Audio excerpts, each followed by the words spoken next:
t'adorer, t'adorer, oh Seigneur, je veux t'adorer, je veux t'adorer, t'adorer, t'adorer, te louer, oh mon roi, je veux te louer, je veux te louer, te louer, te magnifier, oh Seigneur, je veux te magnifier. Je veux te magnifier, je veux te magnifier, t'adorer, t'adorer, oh mon Dieu, je veux t'adorer pour ton amour, pour moi, pour ton amour, pour nous,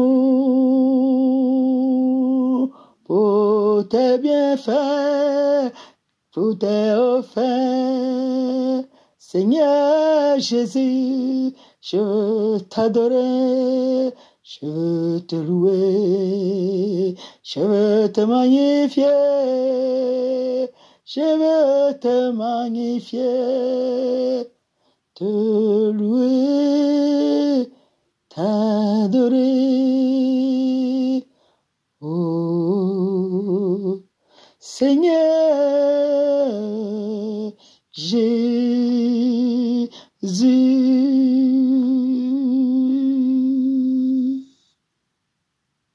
Alléluia, alléluia, alléluia. Seigneur notre Dieu, nous voici encore devant toi. Nous voici encore devant ton trône de grâce. Nous, tes enfants, nous, tes serviteurs et tes servantes, nous, tes fils et tes filles. Tu nous as fait la grâce encore d'avoir le mouvement et l'être, la respiration. Tu nous as renouvelé le souffle de vie et nous voulons t'adorer. Nous voulons t'exalter, nous voulons t'élever, nous voulons t'aimer et nous voulons te glorifier.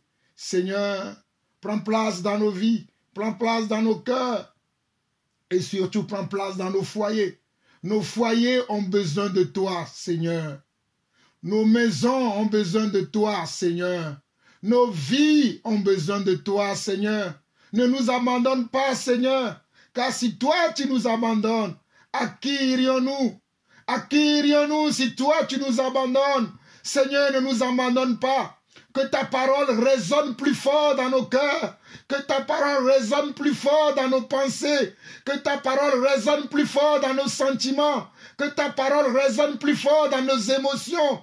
Que ta parole résonne plus fort dans tout ce que nous faisons pour la gloire de ton nom, pour la gloire de ton saint nom, pour la gloire de ton nom qui est haut, qui est immensement haut, qui est immensement grand, qui est immensement puissant.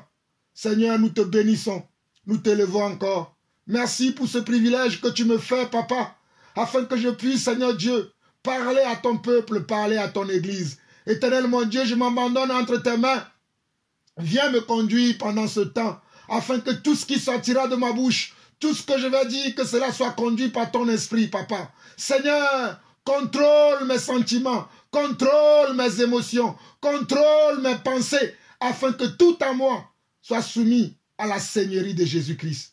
Je te bénis d'avance pour les miracles, pour les prodiges, pour les signes, pour les guérisons. Je te bénis d'avance pour les délivrances que tu vas opérer dans la vie de nos sœurs, dans la vie de nos frères, dans nos foyers. Je te dis merci d'avance au nom majestueux de notre Seigneur Jésus-Christ. Nous avons ainsi prié. Amen.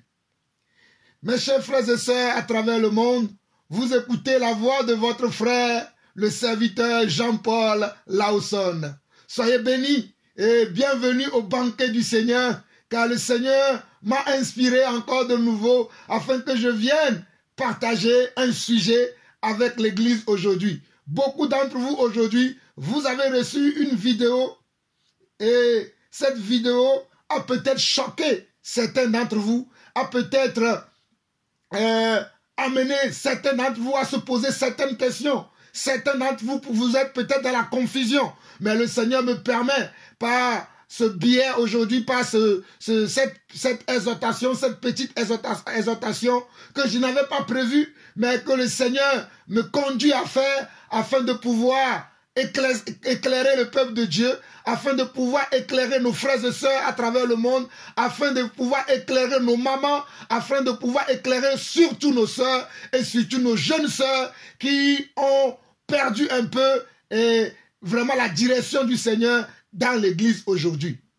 Mais avant de commencer, j'aimerais saluer tous mes sœurs. Je te salue particulièrement, ma maman, la sœur Julienne, je te salue. Je salue également ma sœur, ma fille dans la foi. Oh, alléluia. Ma sœur Sonia, sois bénie. Je salue également ma sœur Yonel, sois bénie. Sois bénie, que la grâce du Seigneur soit avec toi. Je salue également ma sœur Francine depuis la Martinique. Sois bénie et que la main du Seigneur soit avec toi et tout ton foyer. Je salue également ma sœur Florence de Lyon. Sois bénie, que la main du Seigneur soit avec toi. Sois également fortifié, que le Seigneur te fortifie. Je n'oublie pas la sœur Ingrid de Lyon aussi. Sois aussi fortifiée. La sœur Déborah, sois fortifiée également. Toutes mes sœurs, soyez fortifiées. Je n'oublie pas également, oh ma soeur, ma petite soeur, ma petite soeur Emmanuela depuis Lomé Togo, sois aussi bénie, que la grâce du Seigneur surabonde dans nos vies, car nous cherchons à connaître Dieu sérieusement, à connaître la pensée de Dieu pour nos vies, à connaître le plan de Dieu pour nos vies, et c'est une bonne chose. Cela rentre dans la volonté de Dieu, et Dieu est content. Dieu est tellement content pour nous. Donc, je m'excuse encore, je demande pardon à ceux qui ont reçu cette vidéo que j'ai partagée aujourd'hui au sujet de l'émancipation de la femme. Vous savez que hier, le 8 mars, le monde entier a fêté la journée internationale ou bien la journée mondiale de la femme ou de l'émancipation de la femme. Certains croient que c'est la journée de la femme, d'autres croient que c'est la journée de l'émancipation de la femme. Que ce soit l'une ou l'autre, nous ne sommes pas dans ces choses. Nous, en tant qu'enfants de Dieu, nous ne sommes pas dans les fêtes mondaines. Je répète encore, que ce soit la journée de la femme, la journée de l'émancipation de la femme, nous, en tant qu'enfants de Dieu, nous ne sommes pas dans ces choses. Nous ne sommes pas dans ces choses. Et je vais m'expliquer pourquoi je parle ainsi. Je vais m'expliquer pourquoi je parle ainsi. Je sais qu'il y a encore des âmes sensibles au milieu de nous, mais afin que vous compreniez le but de cet enseignement, le but de ce partage, je dois rejouer encore de nouveau cette vidéo que beaucoup de nos sœurs, beaucoup de nos mamans, beaucoup de nos frères même peut-être ont reçu, peut-être de ma part ou de la part de d'autres personnes. Nous allons révisionner cette vidéo et nous allons le réécouter et je vais commencer par donner la parole de Dieu par rapport à la femme. La parole de Dieu par rapport à la femme. Et je profite également pour vous dire que vous aurez vraiment beaucoup de témoignages ce week-end.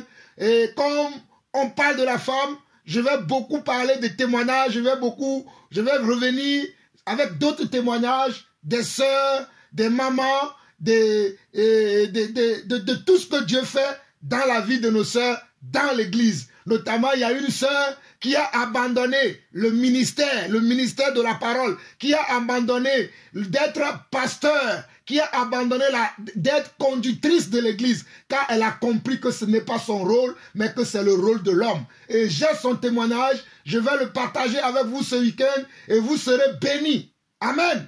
Donc, avant de commencer, réécoutons cette vidéo, et je demande encore pardon aux âmes sensibles, mais prêtez attention. Vous allez comprendre pourquoi je veux rejouer cette vidéo afin que vous compreniez là où le Seigneur veut nous amener au travers de cette vidéo. Réécoutons la vidéo.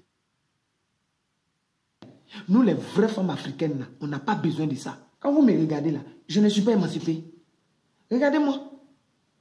Moi, là, c'est quand mon mari a mangé les rassasiés. Mes enfants sont rassasiés.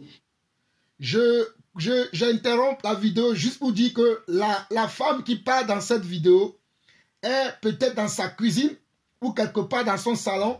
Elle est en train de purger les carottes. Elle est assise en train de purger les carottes pendant qu'elle est en train de donner ce message. Elle est en train de purger les carottes. Donc, je recommence la vidéo. Nous, les vraies femmes africaines, là, on n'a pas besoin de ça. Quand vous me regardez là, je ne suis pas émancipée. Regardez-moi. Moi, là, c'est quand mon mari a mangé les rassasiés. Mes enfants sont rassasiés. Ils sont en bonne santé. Ma maison est propre. C'est ça, moi, mon émancipation. Attends, vous parlez de quoi même? Vous savez ce que c'est l'émancipation? Regardez nos mamans au village. Moi, ma maman, je ne l'ai jamais vue assise comme ça. Dit qu'elle va prendre un petit repos. Matin, qu'elle se lève, elle va au champ. Elle va travailler jusqu'à qu'elle arrive au village. Elle va au marigot, puiser l'eau. Après, elle va faire la cuisine. Tant que mon papa et nous ne sommes pas reposés là, elle n'a même pas un petit temps pour se reposer. C'est ça qu'on appelle la femme africaine, la vraie femme, c'est ça là. Tant que son mari ne dort pas, ses enfants ne dorment pas là, elle ne se repose pas. Maintenant, vous êtes dans les foyers, vous refusez de travailler. Hein? Et puis vous voulez commander. Vous ne voulez même pas faire la cuisine pour vos maris. Elles sont là. Le mari n'a qu'à l'aider à faire la cuisine. Il n'a qu'à l'aider à nettoyer la maison. Hein? Il n'a qu'à faire la lessive. Même couche de bébé. C'est l'homme qui doit faire enlever ça. Attends, il y a quoi? On va où? Ce sont ces filles-là qui sont là, elles crient partout. Moi, je ne vais pas me marier parce que quand j'étais mariée, mon mari me maltraitait, il me frappait. Violence conjugale, violence faite aux femmes. C'est quoi vous appelez violence faite aux femmes là? Tu as énervé le monsieur, il t'a frappé, t'a giflé. C'est fini? C'est parce que tu es en faute? Aïe! Le monsieur va au travail matin. Tu ne sais même pas ce qu'il a subi là-bas. Il est fatigué, ils l'ont insulté, ils l'ont maltraité. C'est pour qui les hommes là travaillent? C'est pour nous. C'est pour nous, ils travaillent. Il vient à la maison. Toi, la femme, normalement, tu dois déposer une bassine, mets l'eau dedans, mets un peu de sel, nettoyer son pied. Il attend, tu fais sa nourriture, il mange. Et puis maintenant, il y a la paix dans la maison. Quand il te demande la nourriture, mais tu dis, j'étais fatigué, donc je n'ai pas pu préparer. Toi, tu es qui? Une vraie femme africaine, là. Les gens ne doivent même pas savoir que tu as mal. Tu dois supporter la douleur, là. Tu ne dois pas couler l'âme. Tu ne dois pas crier. Tu ne dois pas pleurer. Voilà. La vraie femme africaine, là, elle n'a pas droit à la parole dans son foyer. Si c'est vert, ton mari te dit c'est rouge, tu dis oui, c'est rouge. S'il te dit, il ne veut pas que tu portes pantalon, mini-jupe, tu ne portes pas. Parce qu'une femme, là, tu appartiens à ton homme. Et laissez-nous en paix avec vous, votre affaire d'émancipation, là. Ne nous emmerdez pas. C'est quoi? Moi, je dois faire la cuisine pour mon mari. Mon mari doit aller au travail. Mes enfants vont aller à l'école. C'est qu'ils vont partir là. Moi, j'aurai le temps maintenant d'aller au travail. C'est ça, là, la femme africaine. Et puis, quittez ici même. On ramassez votre truc quand vous allez partir là-bas et votre affaire d'émancipation, là. Nous, on ne fait rien avec ça. On s'en fout de ça. Nous, les femmes africaines, maintenant, là, on s'en fout de ça, émancipation, là. Oh, j'ai dit de sortir, il y a quoi même? Allez, quittez ici. Mon mari doit aller au travail, je suis en retard. Hein? Alléluia, alléluia. Je crois que vous venez d'écouter cette sœur ou cette femme qui est d'origine ivoirienne en écoutant son accent. Pour les frères et sœurs qui sont africains, vous comprendrez que c'est une femme qui est d'origine ivoirienne. Et voici ce que la sœur a dit dans sa vidéo. Vous avez écouté avec moi. Peut-être nous allons revenir encore dessus pendant que nous sommes en train de partager. Mais avant de commencer le partage, j'aimerais que nous lisions 1 Thessaloniciens chapitre 5. 1 Thessaloniciens chapitre 5. Nous lisons du verset 16 au verset 22. 1 Thessaloniciens chapitre 5. Verset 16 au verset 22 qui dit ceci. Soyez toujours joyeux, priez sans cesse, rendez grâce en toutes choses, car c'est à votre égard la volonté de Dieu en Jésus-Christ. Regardez bien comment le verset commence. Hein. Le verset commence à partir du verset 16. Soyez toujours joyeux, priez sans cesse, rendez grâce en toutes choses, car c'est à votre égard la volonté de Dieu en Jésus-Christ. Et regardez bien le verset 19 au verset 22. le verset 19 au verset 22, il dit, n'éteignez pas l'esprit, ne méprisez pas les prophéties, mais examinez toutes choses, retenez ce qui est bon, abstenez-vous de toute espèce de mal. Regardez bien, il dit, le verset 19 au verset 22, on nous dit, n'éteignez pas l'esprit, ne méprisez pas les prophéties, mais examinez toutes choses, retenez ce qui est bon, abstenez-vous de toute espèce de mal. Abstenez-vous de toute espèce de mal. Mes chers frères et sœurs, à travers le monde entier, par rapport aux enseignements que vous recevez, par rapport aux vidéos que vous recevez, par rapport à tous les enseignements que vous pouvez recevoir, même venant de moi, le serviteur Jean-Paul Lawson, vous devez examiner toutes choses. Vous devez examiner toutes choses pour voir si cela est conforme à l'Esprit de Dieu. Pour voir si cela est conforme à la volonté de Dieu. Nous devons examiner toutes choses en tant qu'enfant de Dieu, en tant que fils ou fille de Dieu. Nous devons examiner toutes choses. Il est de notre devoir en tant qu'enfant de Dieu d'examiner toutes choses et de ne pas aller en besogne tout de suite pour dire je rejette tout. Moi je rejette ça, je rejette ceci, je rejette tout. Non, nous devons examiner toutes choses.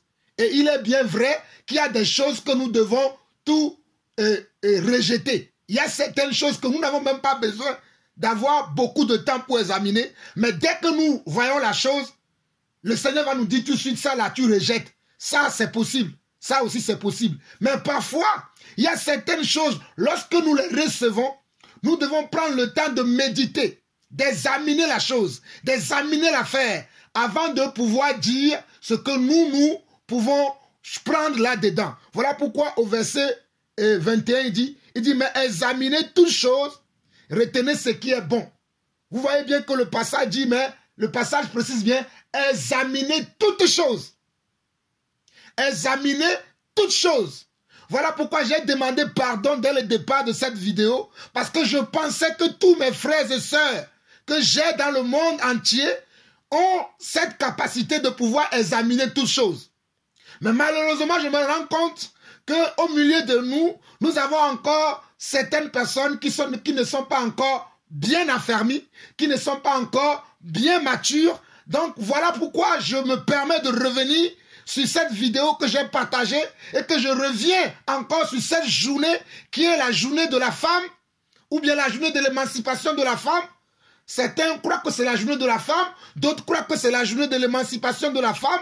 Et en tant que serviteur de Dieu, vivant sur terre, pendant que ces choses se passent, moi aussi j'ai mon mot à dire.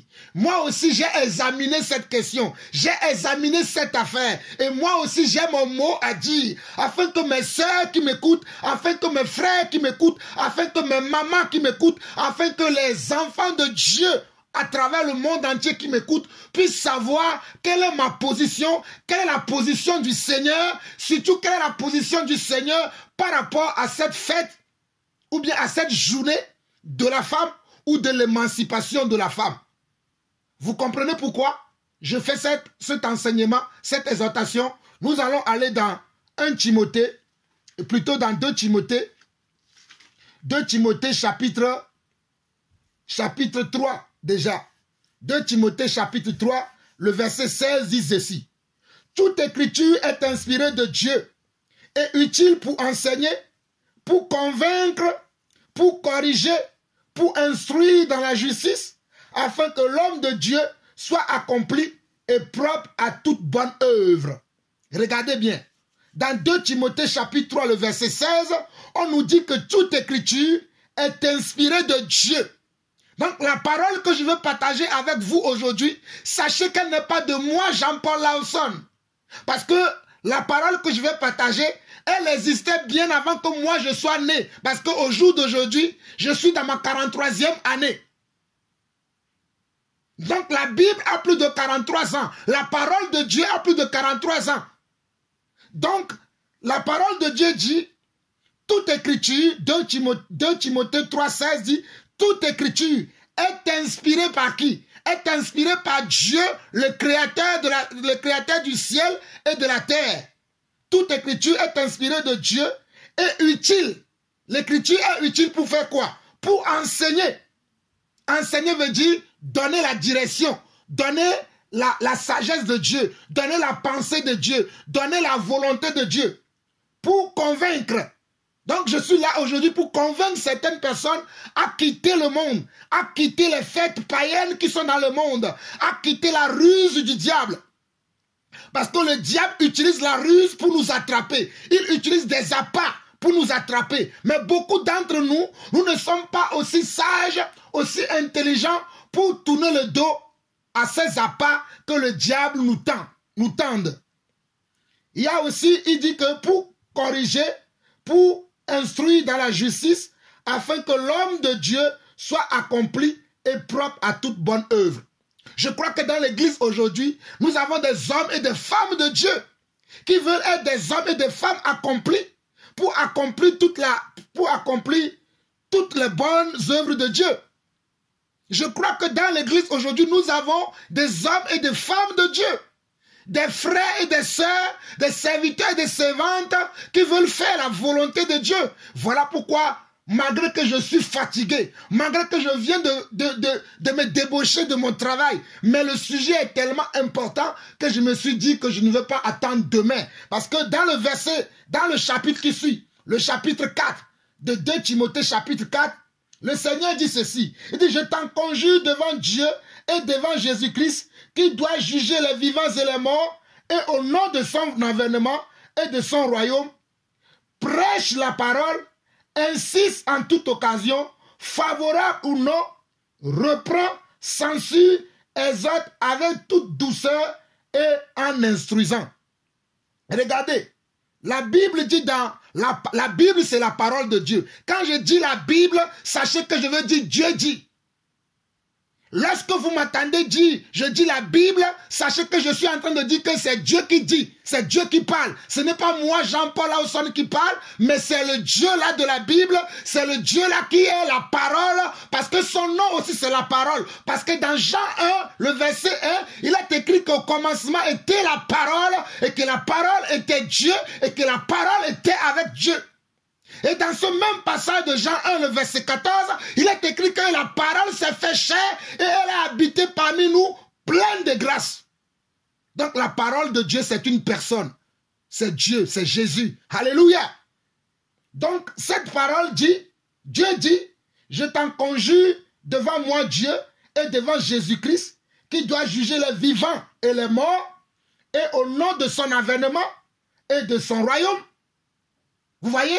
Au nom de l'avènement de Jésus-Christ qui revient très bientôt. Et à cause de son royaume, Dieu me demande, moi, en tant que son serviteur, de prêcher. Le verset 2 dit, prêche la parole, insiste en toute occasion, favorable ou non, reprend, censure, exhorte avec toute douceur et en instruisant. Regardez bien le verset 2, il dit, prêche la parole, insiste en toute occasion. Vous voyez, moi, en tant que serviteur de Dieu, j'ai le devoir de prêcher la parole, de dire ce qui est la vérité. Après, c'est le Seigneur qui va vous convaincre de suivre ce que je dis ou de ne pas suivre. Et comme je vous l'ai montré dès le départ, c'est à vous d'examiner ce que je dis.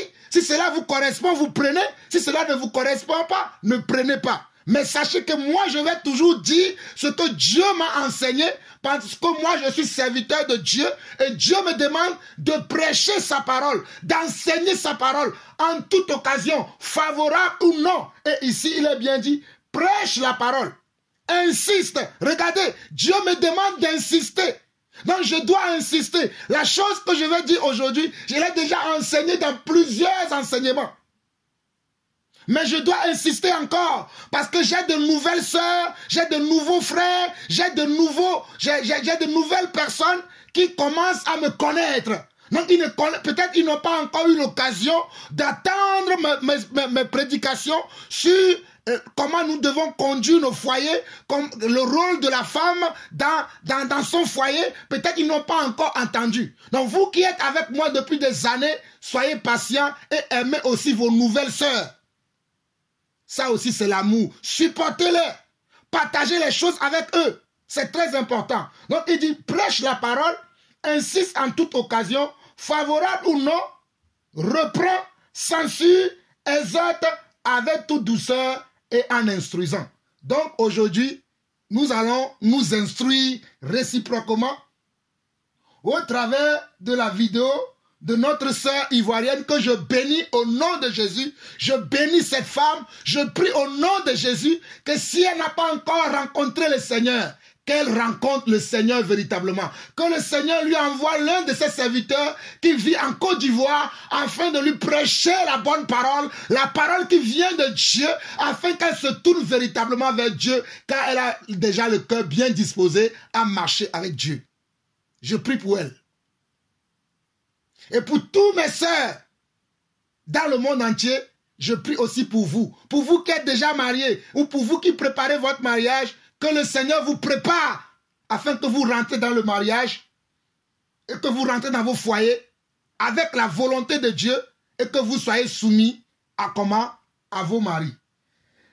Je vais continuer maintenant pour lire, parce qu'il y a certaines de mes sœurs qui ont été choquées.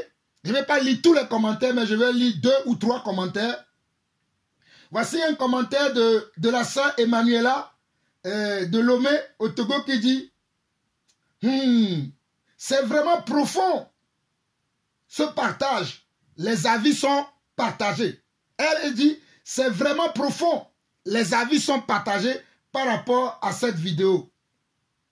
Et je lui ai répondu, je vais développer ça dans un autre enseignement dans les prochains jours. Et elle me répond, oui, ce sera très bien. Il le faut vraiment. Il le faut vraiment. Émancipation et droit de la femme, on ne sait plus où se donner la tête. Voici la question de la sœur. Émancipation de la femme, droit de la femme, on ne sait plus où se donner la tête. Voilà un commentaire. Je vais encore lire un commentaire de la sœur, et c'est une autre sœur, c'est la sœur Yonel, qui a donné un témoignage que je vais vous lire à la fin. Elle a donné un témoignage, cette sœur, et la sœur Yonel dit ceci. Bonjour bien-aimé frère Jean-Paul, j'espère que tu vas bien par la grâce de l'Éternel Tout-Puissant ainsi que toute ta famille. Que le Très-Haut soit votre refuge en tout temps. Mon frère, cette femme dit vrai. L'émancipation de la femme est une bêtise. J'ai honte quand on parle de l'émancipation de la femme. Cette femme dans la vidéo a tout dit sur le rôle et la place de la femme. Après, si le mari veut aider son épouse, c'est très bien. Gloire à l'Éternel. Voici ce que la sœur Yonel pense. Donc, je vais m'arrêter sur ces 2 commentaires et ces 2 questions et je reviendrai sur un témoignage que la sœur Yonel a donné. Maintenant, je suis étonné, moi, en tant que serviteur de Dieu, de voir que même hier, il y a des églises qui se sont ouvertes pour fêter la journée de la femme ou bien la journée de l'émancipation de la femme. J'ai trouvé ça très gauche de voir que même les serviteurs de Dieu, même les servants de Dieu ont ouvert leurs bâtiments hier, ont ouvert leurs églises hier, ou bien se sont réunis dans des communions fraternelles et qu'ils partageaient autour de cette fête-là. Ils étaient autour de cette fête, partageant cette fête qui est la fête de cette journée qui est la journée de la femme ou bien la journée de l'émancipation de la femme. Comment un enfant de Dieu peut-il se retrouver dans ces choses qui sont des choses mondaines? Et vous allez me comprendre mieux. Donc, pour vous, il n'y a qu'une seule journée de l'année qu'on doit porter attention à la femme. Qu'on doit faire attention à la femme. Qu'on doit regarder notre femme. Qu'on doit honorer notre femme. Pour vous, il n'y a qu'une seule journée de l'année qu'on doit honorer la femme. Qu'on doit faire attention à la femme. Qu'on doit être prévenant envers la femme. Qu'on doit être miséricordieux. Qu'on doit être amoureuse ou bien amoureux de notre femme. Je ne comprends pas. Je ne comprends pas ça. Pour vous, il n'y a qu'une seule journée de l'année qu'on doit faire ça. Et les chrétiens, les disciples, ceux qui se disent croyants, qui se disent enfants de Dieu, se retrouvent aussi dans ces choses. Mais c'est terrible. Mais c'est choquant. Mais c'est vraiment choquant. Oh, Église, toi qui dis chrétien, qui te dis que tu es chrétien, toi qui te dis que tu es enfant de Dieu, Toi qui te dis que tu es enfant de Dieu, on te voit dans ces choses. Oh, chrétien! Chrétien de nos jours, oh, chrétien! J'ai honte!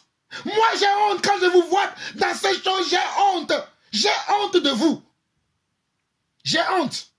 J'ai vraiment honte! Allons maintenant dans Éphésiens.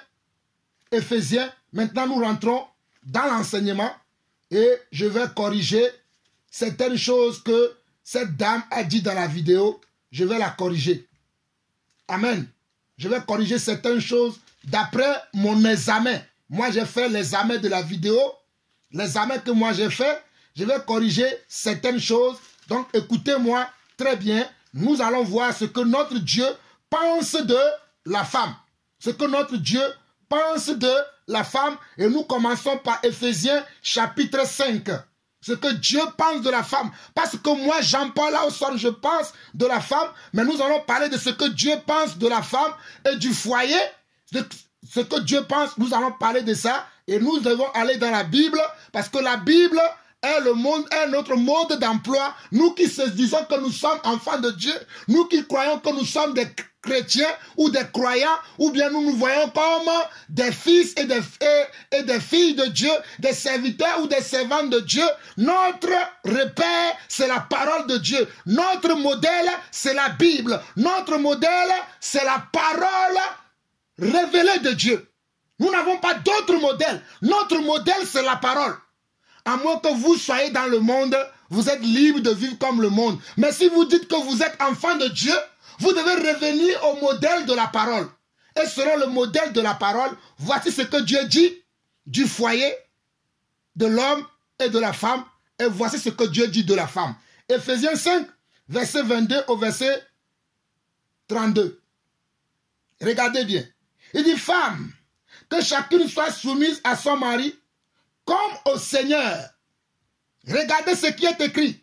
Femme, que chacune soit soumise à son mari comme au Seigneur. Femme, que chacune soit soumise à son mari comme au Seigneur. Car le mari est le chef de la femme, comme Christ est le chef de l'Église, qui est son corps, et dont il est le sauveur. Regardez bien, hein? Il dit, femme, que chacune soit soumise à son mari, comme au Seigneur. Vous voyez, mes soeurs, toi qui es une soeur dans le Seigneur, tu dois être soumis à ton mari comme le Seigneur. Voilà pourquoi la femme là, dans sa vidéo, elle dit que si la chose est verte et ton mari dit que c'est rouge pour toi. Je ne sais pas si vous voyez ça. La soeur, la femme qui a parlé dans la vidéo, elle a dit que même si c'est vert et ton mari dit que c'est rouge, toi aussi tu dois l'accepter que c'est rouge parce qu'il est écrit femme, que chacune soit soumise à son mari comme au Seigneur. Comme au Seigneur. Mon frère ou bien ma soeur, lorsque tu es là et que Dieu vient te dire que toi tu vois la couleur rouge et Dieu te dit que pour lui c'est blanc, tu vas dire à Dieu que c'est non, Dieu, moi je vois rouge. Est-ce que tu vas dire à Dieu ça? C'est une question, hein? Vous répondrez vous-même. Je continue. Verset 23. Car le mari est le chef de la femme, comme Christ est le chef de l'Église, qui est son corps et dont il est le sauveur. Regardez bien. On nous dit car le mari est le chef de la femme.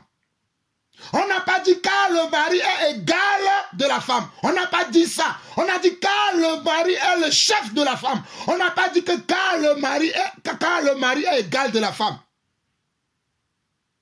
Ceux qui vous parlent, ceux qui vous prêtent ces choses aujourd'hui dans le monde, qui vous disent l'émancipation de la femme, le mari est égal à la femme, l'homme est égal à la femme, c'est faux. L'homme n'a jamais été égal de la femme. Parce que l'homme a été tiré de... la femme a été tirée plutôt de l'homme. La femme a été tirée de l'homme. Donc, le mari est toujours le chef de la femme, comme nous lisons ici au verset 23, il dit, car le mari est le chef de la femme, comme Christ est le chef de l'Église qui est son corps et dont il est le sauveur. Or, de même que l'Église est soumise à Christ, regardez, l'Église est soumise comment? à Jésus-Christ. L'église est soumise comment? À la parole de Dieu. Vous regardez, vous comprenez mon langage? L'église est soumise comment? À celui qui a racheté l'église. C'est Jésus qui nous a rachetés par sa mort et par sa résurrection afin que nous soyons des membres de l'église aujourd'hui.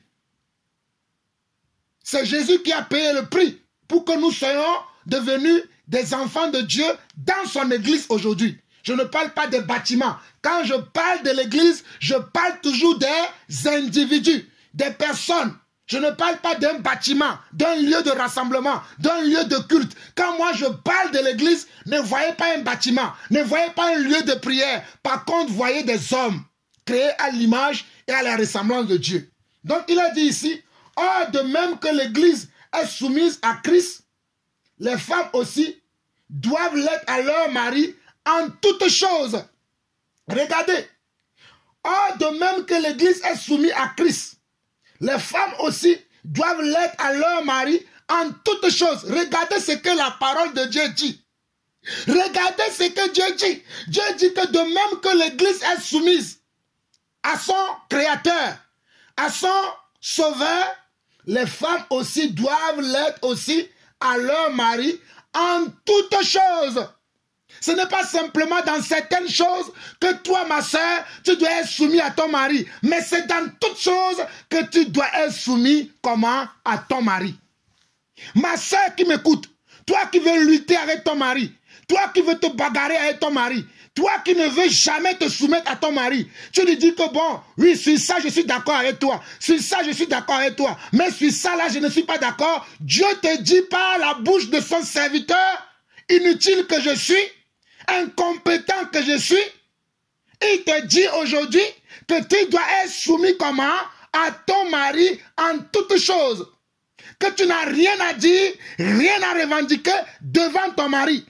Quand Dieu te parle, est-ce que tu revendiques avec Dieu? Ma soeur, ma question c'est ça. Quand Dieu te parle, est-ce que tu dis à Dieu, bon, je ne suis pas d'accord. Moi, je préfère ceci. Je ne suis pas d'accord. Moi, je veux ceci. C'est ce que tu dis à Dieu? Ne me dites pas que j'extrapole. Je lis, et vous avez vos Bibles aussi. Lisez vous-même. Si je me trompe, vous me direz. Il a dit, or, verset 24 d'Éphésiens chapitre 5 dit, or, de même que l'Église est soumise à Christ, les femmes aussi doivent l'être à leur mari en toutes choses. Absolument toutes choses. Il n'y a rien dans votre vie, toi qui es une sœur, que tu vas cacher comment? À ton mari. Tu dois tout lui avouer. Tu dois tout lui dire.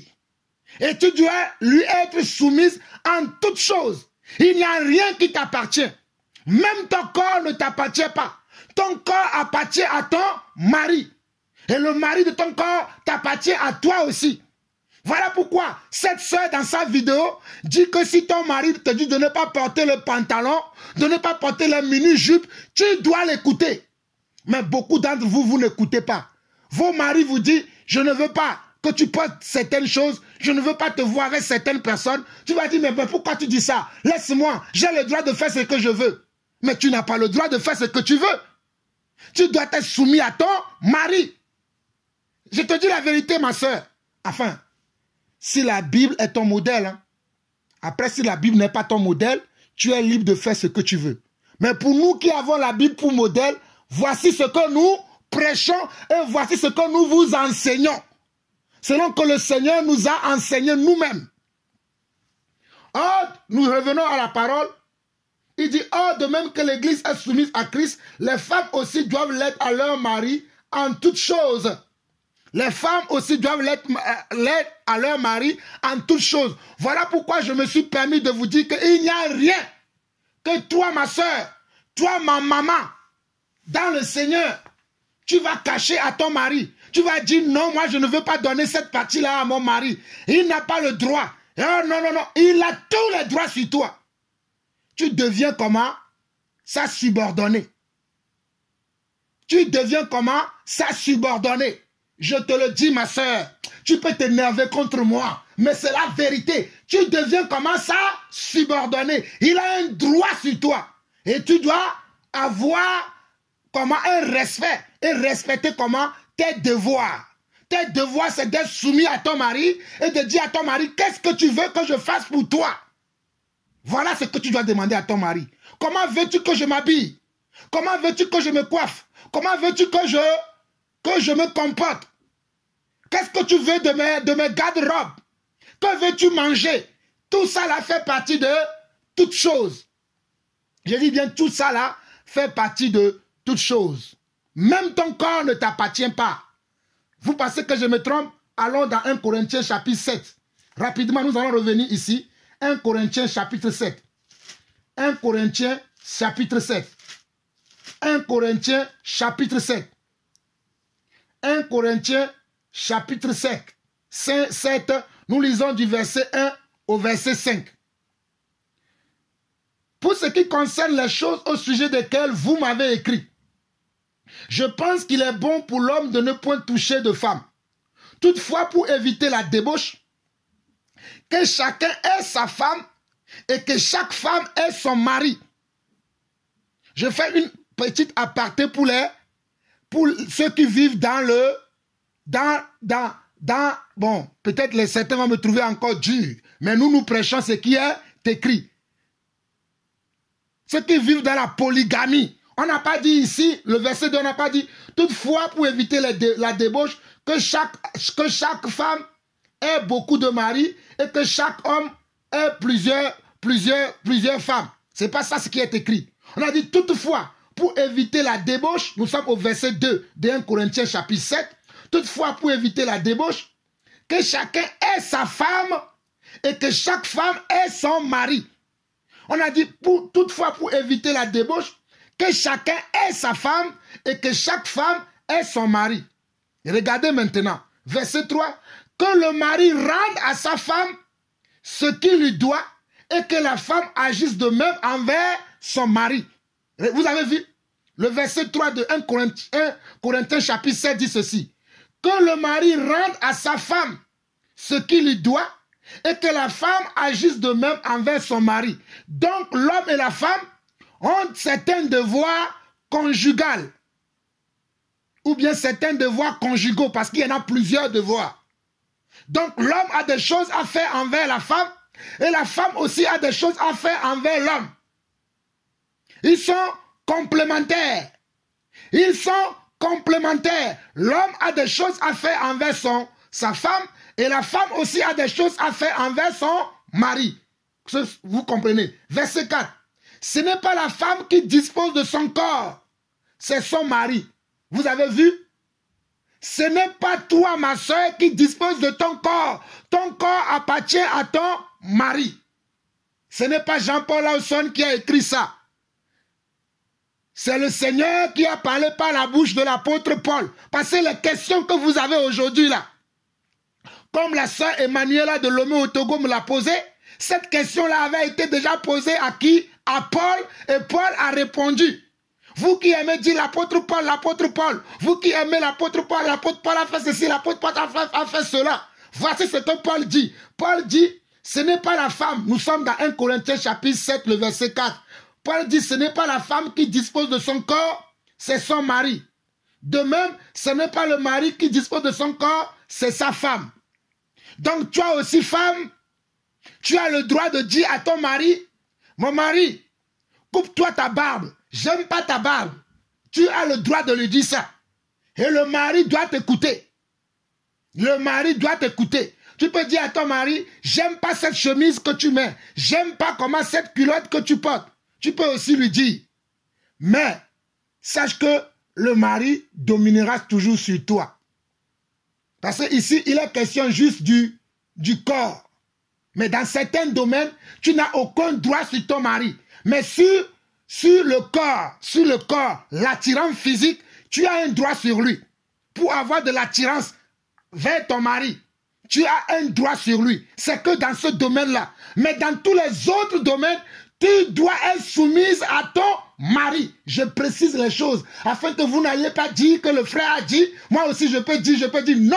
Ce n'est que dans le domaine comment? De l'apparence physique. Pour comment? Pour que tu puisses désirer ton mari. C'est que ça. Et ça, vous devez le faire où? que dans votre foyer, dans votre maison. Mais quand vous allez sortir dehors, que ce soit ton mari, que ce soit toi, vous devez vous habiller comment? Décemment. Je précise les choses. Quand vous êtes à la maison, vous vous habillez comme vous voulez. Si vous voulez être tout nu dans la maison, c'est votre problème. Mais lorsque vous voulez sortir dehors, vous cachez comment? Votre nudité. Car votre nudité vous appartient tous les deux. Amen. Nous continuons. Verset 5, il dit, ne vous privez point loin de l'autre, si ce n'est d'un commun accord pour un temps, afin de vaquer à la prière, puis retourner ensemble, de peur que Satan ne vous tente en raison de votre manque de maîtrise. C'est là où je vais arrêter, je vais retourner dans Éphésiens chapitre 5. On nous dit au verset 5, ne vous privez pas loin de l'autre, si ce n'est d'un commun accord pour un temps, afin de vaquer à la prière, puis retourner ensemble, de peur que Satan ne vous tente en raison de votre manque de maîtrise. Vous voyez? Il dit, ne vous privez pas l'un de l'autre. Il y a des femmes qui n'aiment pas que leur mari les touche. Il y a aussi des maris qui n'aiment pas que leur femme les touche. Oh, ma chérie, oh, je suis fatigué. J'ai trop travaillé. Moi, j'ai besoin de dormir. La Bible te dit, le Seigneur te dit, ne vous privez pas l'un de l'autre. Je relis encore, verset 5. Ne vous privez pas l'un de l'autre, si ce n'est d'un commun accord pour un temps, afin de vaquer à la prière, puis retourner ensemble, de peur que Satan ne vous tente en raison de votre manque de maîtrise. Le corps, même si nous sommes des enfants de Dieu, a certains besoins. A certains besoins. Je parle aux adultes. Le corps que nous avons, la chair que nous avons, a certains besoins. C'est Dieu même qui a créé ce corps-là comme ça. Voilà pourquoi Paul dira que si vous n'avez pas la maîtrise de votre corps, toi mari, que si tu ne touches pas ta femme, tu ne le tapotes pas, hein? Si tu n'es pas content, quand tu es comme ça, tu ne tapotes pas un peu ta femme. Tu n'es pas à l'aise, femme, permets que ton mari puisse faire ça. Sinon, il va aller te tromper dehors. Sinon, il va tomber dans la tentation. Ne lui prive pas de ton corps.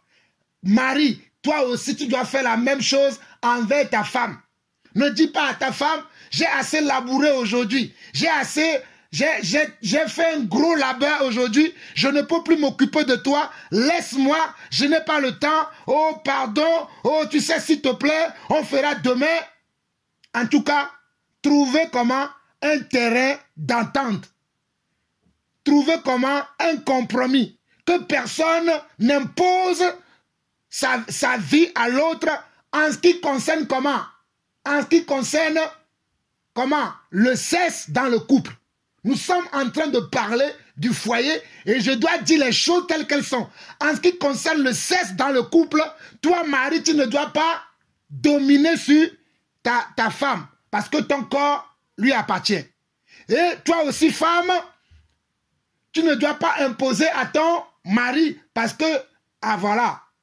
Donc, vice-versa. Mais vous devez trouver un compromis tous les deux. Vous devez vous assurer que vous avez trouvé, vous deux, un compromis. Que ce n'est pas comment un abus de pouvoir, un abus d'autorité.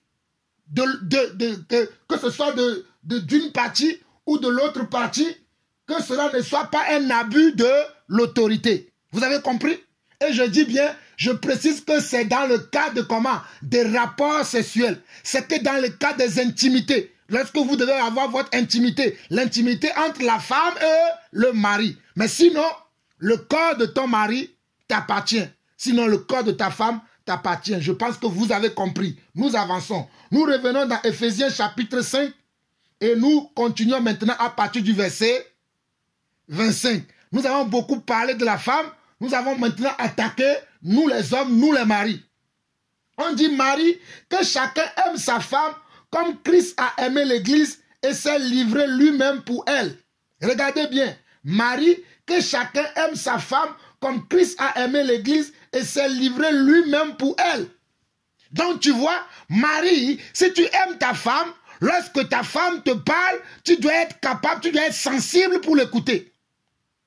Tu dois être sensible pour écouter ta femme.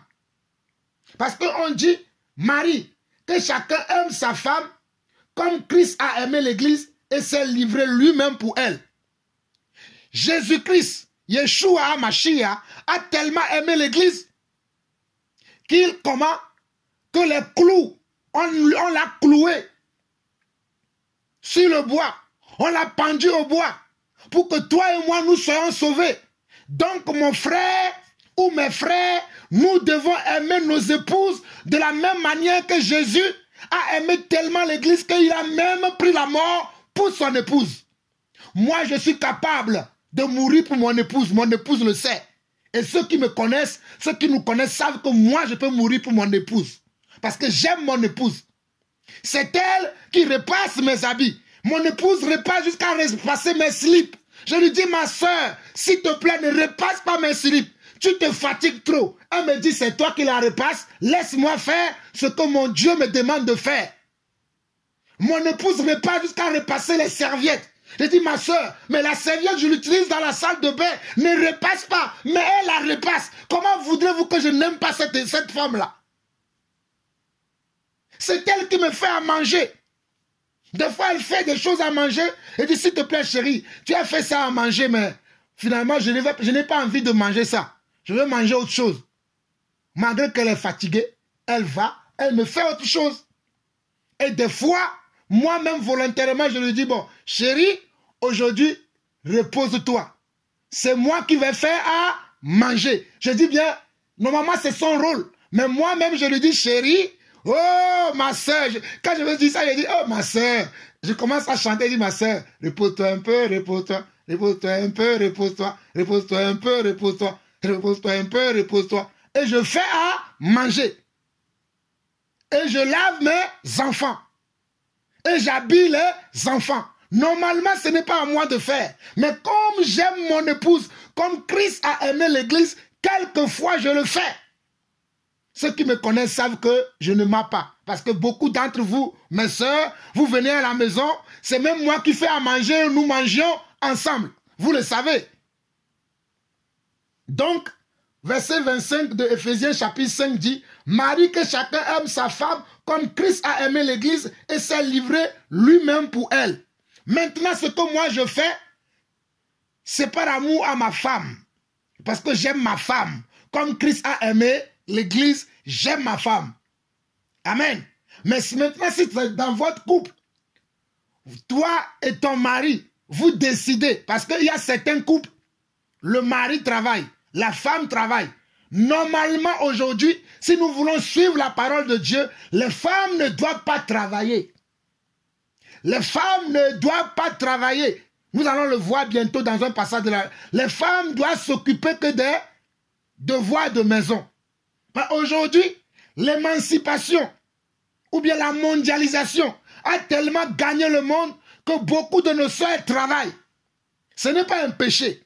Maintenant, tu dois t'organiser de telle en sorte que ton travail là puisse te permettre de pouvoir aussi accomplir tes devoirs conjugaux. Vous voyez ce que je veux dire?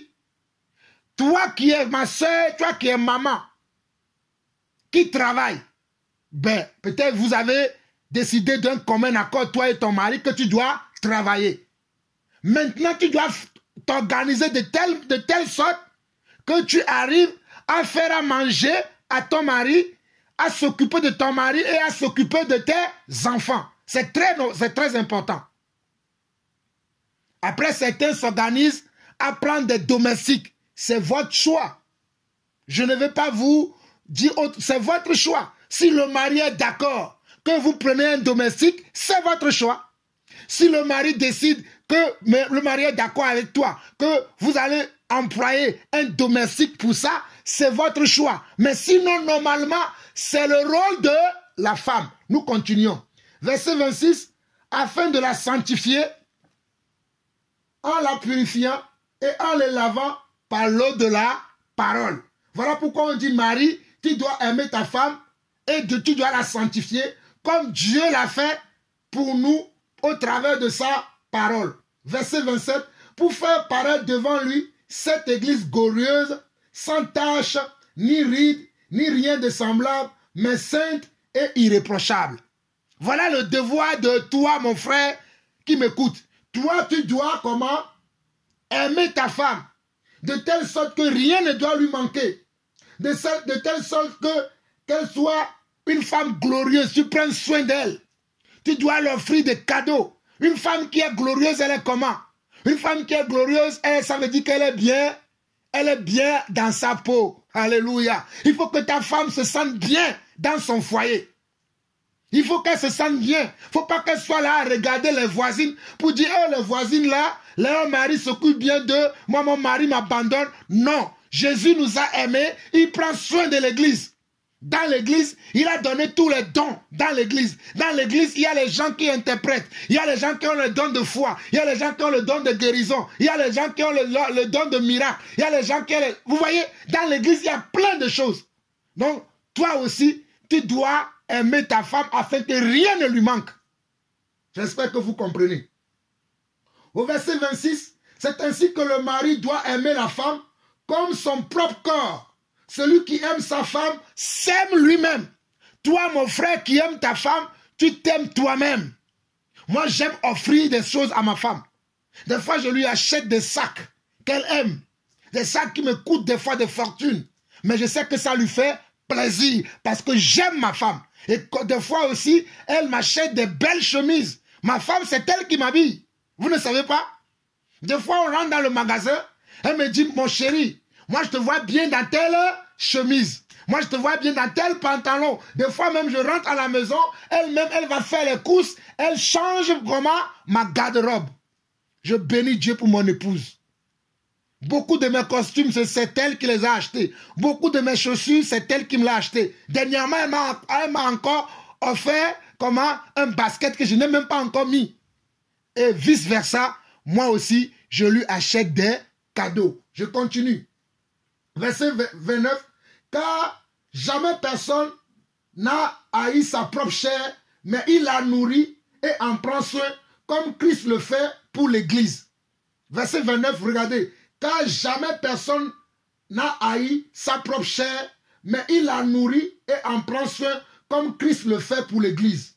Verset 30, parce que nous sommes membres de son corps, c'est pourquoi l'homme quittera son père et sa mère, s'attachera à sa femme et les deux deviendront une seule chair. Regardez, on nous dit au verset 29 jusqu'au verset 31, car jamais personne n'a haï sa propre chair. Donc ta femme ou donc ton mari, vous êtes la même chair. Même si vous n'avez pas la même morphologie, même si vous n'avez pas la même corpulence, même si vous n'avez pas le même les mêmes traits de visage, les mêmes gestes, mais vous êtes la même chair. Verset 29, car jamais personne n'a haï sa propre chair, mais il la nourrit et prend soin comme Christ le fait pour l'Église. Verset 30, parce que nous sommes membres de son corps, c'est pourquoi l'homme quittera son père et sa mère, s'attachera à sa femme et les deux deviendront une seule chair. Donc toi, ma soeur, ne compte plus sur ta mère. Toi, mon frère aussi, ne compte plus sur ta mère. Bien évidemment, tu dois honorer aussi tes parents. Mais la relation qui doit exister entre ton épouse ou bien entre ton conjoint et toi doit être différente de la relation qui doit exister entre toi et tes parents. Tes parents t'ont élevé, je le sais. Ils t'ont éduqué, je le sais. Tu as peut-être fait de longues études, je le sais. Mais maintenant, quand tu as trouvé ton conjoint, tu formes une seule chair avec elle. Ce n'est plus aux parents que tu vas demander qu'est-ce que je dois donner à mon épouse, qu'est-ce que je dois donner à mon époux, à mon conjoint. C'est fini ça. Vous êtes devenus une seule et même chair. Ce n'est plus tes parents qui doivent diriger ton foyer. Ça, c'est pendant que tu étais encore tout seul. C'est pendant que tu étais encore single, comme disent les Anglais. Mais une fois que tu es marié, c'est fini la solitude. C'est fini la solitude. Tu dois te désolidariser de tes parents. Tu dois te désolidariser de tes parents. Bien évidemment, ils peuvent te donner des conseils. Puisque ce sont tes parents. Ils peuvent te donner des conseils. Mais toi, tu dois toujours choisir comment d'être soumis à ton mari, comme nous l'avons vu au verset 23, au verset 24 plutôt. Or, de même que l'Église est soumise à Christ, les femmes aussi doivent l'être à leur mari en toutes choses.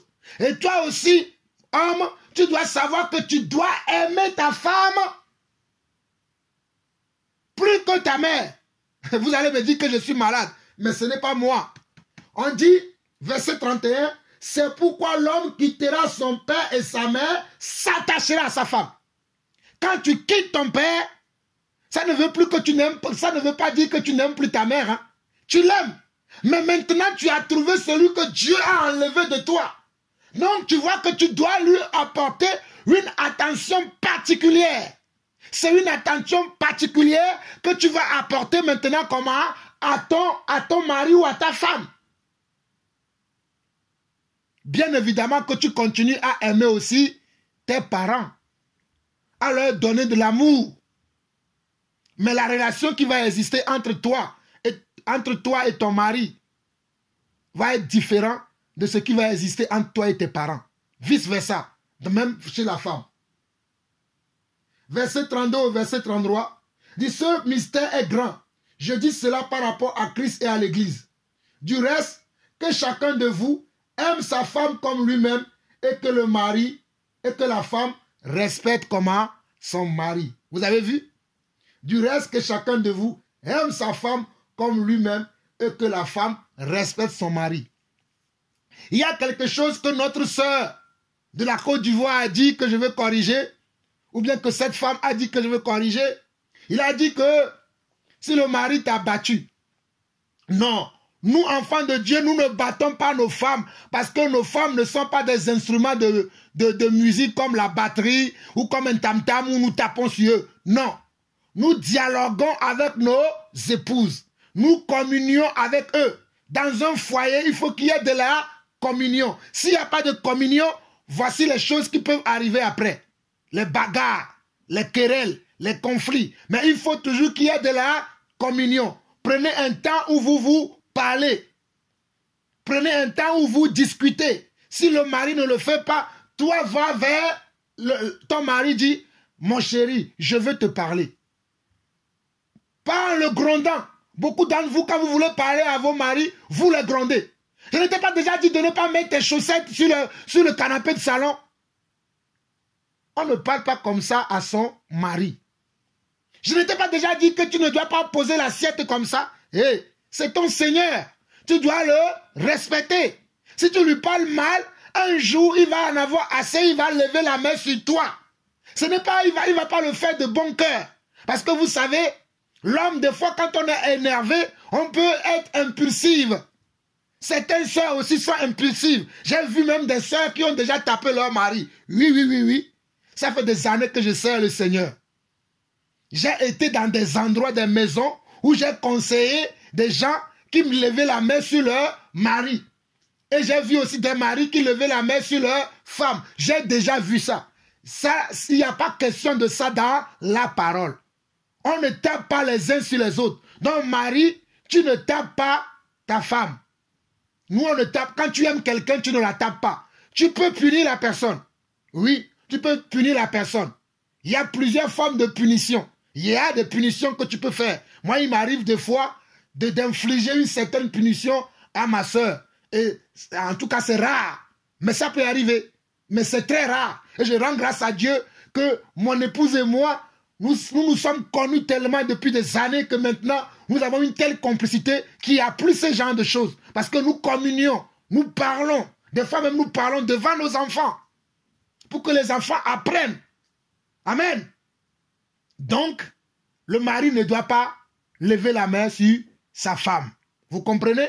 Mais nous devons dialoguer. Nous devons échanger. Nous devons montrer. Nous devons dire ça je n'aime pas, ça je n'apprécie pas, ça je ne veux pas. Et toi, femme, si tu aimes ton mari, tu dois être soumis en toutes choses. Que celui qui a des oreilles pour entendre, entend ce que l'Esprit dit à l'Église. Maintenant, je reviens encore par rapport aux sœurs. Il y a beaucoup de sœurs aujourd'hui. Si vous ne voulez pas travailler à la maison, c'est parce que vous avez quoi? Parce que vous avez tellement copié le monde que vous avez vous avez des longues ongles sur vos mains, que vous ne voulez plus travailler. Vous voyez? Vous ne voulez plus rien faire dans le foyer. Parce que vous voulez demeurer... Bon, si c'est votre mari qui dit que moi j'apprécie vos ongles comme ça, c'est votre choix. Hein? Nous ne sommes pas là dans les choses comme ça. Si ton mari est d'accord pour toi, pour que tu portes de longues, je sais même pas comment vous appelez ça, de longues ongles, que tu te fais de longues ongles, tout ça là, c'est entre toi et ton mari. Parce que vous avez décidé d'un commun accord. Mais, allons rapidement dans Tite chapitre 2. Tite chapitre 2. Très rapidement, Tite chapitre 2. Tite chapitre 2. Tite chapitre 2. Tite chapitre 2. Regardez, nous allons lire du verset 1 au verset 5 qui dit ceci. Pour toi, dis les choses qui sont conformes à la saine doctrine. Nous prêchons la saine doctrine. Nous ne prêchons pas l'émancipation de la femme. Nous ne prêchons pas que la femme est égale à l'homme. Nous refusons ça. Nous prêchons que la femme est soumise à l'homme. Et nous déclarons que l'homme est au-dessus de la femme parce que c'est ça la volonté de Dieu et c'est ça la saine doctrine. Et nous continuons. Dit que les vieillards doivent être sobres, honnêtes, modérés, saints dans la foi, dans l'amour, dans la patience. Verset 3 dit que les femmes âgées doivent aussi avoir l'extérieur qui convient à la sainteté. Vous avez vu? Je vous ai dit que vous devez avoir, lorsque vous êtes dehors, vous devez avoir comment? Une apparence qui convient comment? À la sainteté. Mais si tu es à la maison, tu veux faire plaisir à ton mari, ça c'est entre vous, dans votre chambre. Vous faites ce que vous voulez. Mais lorsque vous êtes dehors, on ne doit pas voir vos derrière, vos poitrines, vos jambes, vos mollets, tout ça là. Ça doit être caché. C'est pour comment? C'est pour vos maris. En tout cas, au moins, le mollet ça va. Mais la jambe là, vous devez cacher tout. Vous devez tout cacher. Les mini-jupes. On voit, et vous mettez des slips qui vous serrent, avec des jupes qui vous serrent. On voit la forme de vos fesses. Mes sœurs, ce n'est pas normal. Mes sœurs, ce n'est pas normal. Mon frère, toi aussi qui mets des pantalons très serrés. On voit la forme de tes fesses aussi. On voit la forme de ton entrejambe aussi. Donc toi aussi, tu ne dois pas mettre des pantalons trop serrés. Non. C'est dans les deux côtés. Ta poitrine, toi aussi, tu dois le protéger. Je dis bien la poitrine.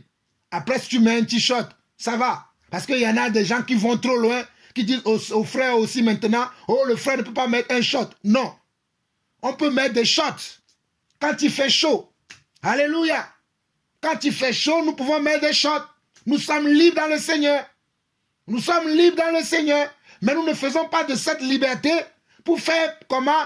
Pécher nos soeurs, pour faire pécher nos mamans, pour faire pécher nos frères. Sinon, tout le monde doit contrôler. Mais ici, on parle de comment? On ne parle pas des hommes. Ici, on parle des femmes. Moi, j'ai ajouté l'homme dedans. Mais ici, on parle comment? On parle de femmes. Disons les choses telles qu'elles sont. Hein. Ici, on parle de femmes. Donc, moi, je vais m'appesantir sur la femme. Je vais m'arrêter sur la femme. On ne parle pas de l'homme.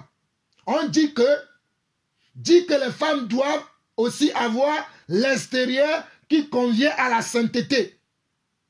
N'être ni médisante, ni à donner aux essais du vin, qu'elles doivent donner de bonnes instructions dans le but d'apprendre aux jeunes femmes à aimer comment? À aimer leur mari et leurs enfants. Vous voyez?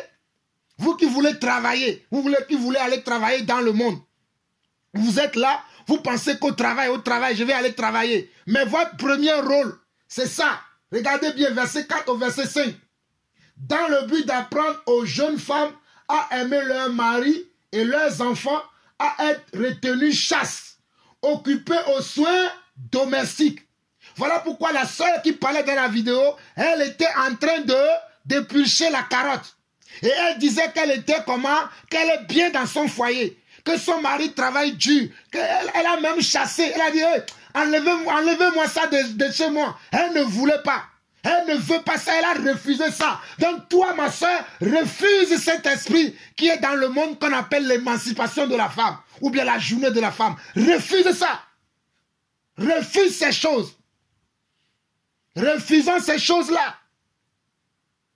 À être retenu chaste, occupés aux soins domestiques, bonnes, soumises à leur mari, afin que la parole de Dieu ne soit pas calomniée.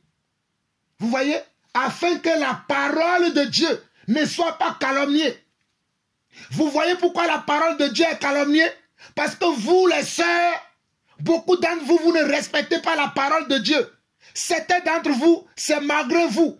Je le précise, certains d'entre vous, c'est malgré vous. Parce que vous-même, vous avez déjà compris la manière dont vous devez être chaste. Vous devez être retenu. Vous devez être modéré dans votre conduite. Vous devez être comment?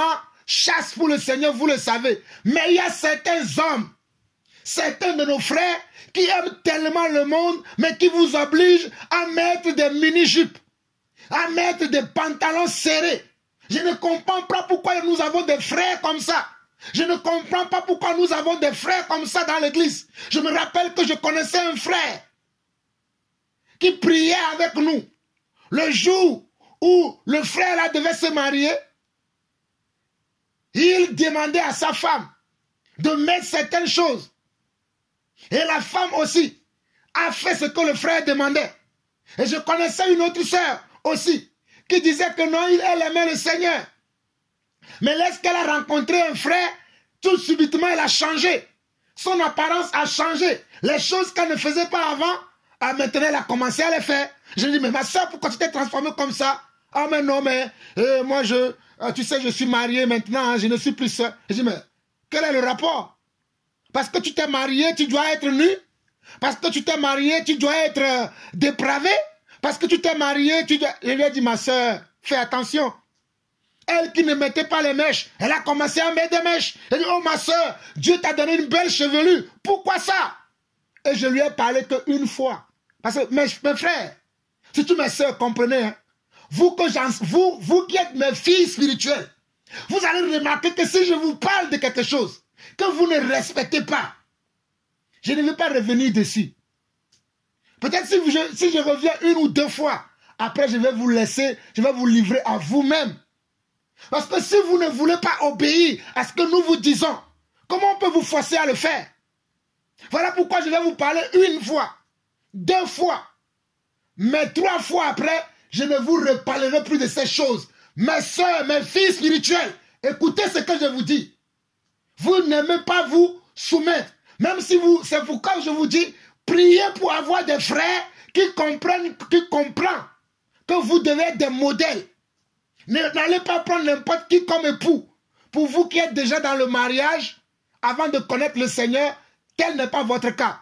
Mais pour vous qui n'êtes pas encore mariés là, n'allez pas choisir n'importe qui va vous dire, moi je veux que tu sois comme Naomi Campbell, moi je veux que tu sois comme Kim Kardashian.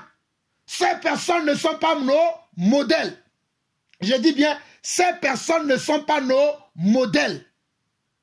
Je dis bien, ces personnes ne sont pas nos modèles. Nos modèles, c'est la parole. Nos modèles, c'est ce que Dieu dit dans sa parole. Et ici, il est dit, dans Tite chapitre 2, le verset 3 au verset 5, dit que les femmes âgées doivent aussi avoir l'extérieur qui convient à la sainteté, n'être ni médisantes, ni adonnées aux excès du vin, qu'elles doivent donner de bonnes instructions, dans le but d'apprendre aux jeunes femmes à aimer leur mari et leurs enfants, à être retenues chastes, occupées aux soins domestiques, bonnes, soumises à leur mari, afin que la parole de Dieu ne soit pas calomniée. La parole de Dieu est calomniée aujourd'hui. Je vois même certains qui prêchent à la chair. Le ventre dehors, le dos dehors. Eux-mêmes, ils ont des expressions, chérie, regarde mon dos. Mais si chérie doit regarder ton dos, ça doit être dans la maison, mais pas dehors. Dans la maison, tu peux laisser ton dos à ton chéri, d'accord? Mais quand tu as ton dos dehors, est-ce que ton chéri aussi est dehors avec toi? C'est une question. Dans ma langue maternelle, on dit bia bia hello. Lorsque ta poitrine est dehors et que tous les voisins, tous tes collègues au travail regardent ta poitrine, ton chéri aussi est là-bas? Ah ben, bia bia hello. Lorsqu'on voit ton slip, vos strings, avec vos pantalons taille basse, on voit tout dehors. Je souffre quand je vais au travail. Mes soeurs, vous ne pouvez pas savoir comment je souffre. Des fois, je rentre, je dis à ma soeur, oh ma soeur. Je dis à ma soeur, oh mon épouse, je t'aime tellement aujourd'hui, regarde comme ce que j'ai subi. Regarde ce que j'ai subi. Je me rappelle lorsque j'étais conseiller d'emploi, parce que j'ai fait plusieurs métiers. Un jour, il y avait une fille que j'ai reçue, avec sa poitrine. C'était tellement plus fort que moi que j'ai dit à la fille, est-ce que vous pouvez cacher un peu votre poitrine? J'étais dérangé, ça me dérangeait. Arrêtez mes soeurs, arrêtez, s'il vous plaît. Devenez des femmes chasses. Occupez-vous à des soins domestiques. Laissez couper vos ongles et travaillez dans le foyer. Coupez vos ongles. Coupez vos ongles. Arrêtez les faux cils. Vous êtes des femmes créées à l'image de Dieu. Vous êtes des créatures que Dieu a créées. Parce que dans Genèse chapitre 1, il est écrit que tout ce que Dieu a créé est bon. Tout ce que Dieu a créé est bon, parfait, agréable. Mais vous qui rajoutez des mèches, vous rajoutez des cils et des maquillages. Regardez même le nom, maquillage. Maquillage veut dire que tu te maquilles. Ce n'est pas ton vrai apparence. Ce n'est pas ton vrai look. Ce n'est pas ton vrai visage. Maquillage. Maquillage. Maudit soit ce mot. Maudit soit les gens qui font ces choses-là. Maquillage. Tu te maquilles. Quand tu te maquilles, tu caches comment? Tu caches la gloire que Dieu t'a donnée. Vous ne vous comprenez pas. Oh, quand tu te maquilles, tu caches la gloire que Dieu t'a donnée. Tu caches la gloire de Dieu lorsque tu te maquilles. Arrêtons avec le maquillage. Arrêtons avec les faux cils. Arrêtons avec les faux ongles. Arrêtons avec les faux cheveux. Il faut que vous arrêtez. Il faut que vous arrêtez. En tout cas, pour vous qui êtes mes filles spirituelles, pour vous qui êtes mes mamans, je ne vous lâcherai pas d'un seul iota. Je vous raconterai ces choses tout le temps. Vous devez arrêter. Allons dans 1 Pierre chapitre 5 rapidement. 1 Pierre chapitre 5 et nous allons écouter le témoignage de notre sœur Yonel. 1 Pierre chapitre 5. 1 Pierre chapitre 5. 1 Pierre chapitre 5.